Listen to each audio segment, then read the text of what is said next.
तंग करके रखती है।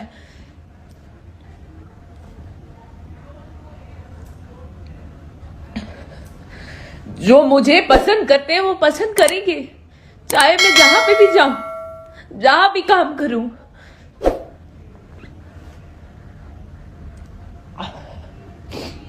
आप नहीं रोक सकते, अपना काम करिए।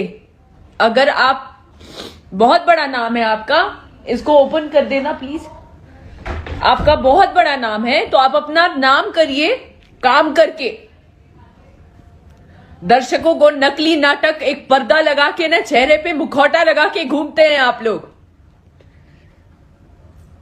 रियल बनिए, फेक मत बनिए।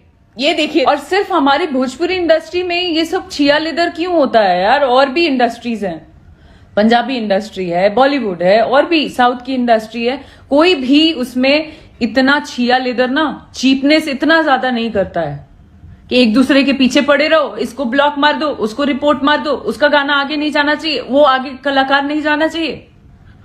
What is this?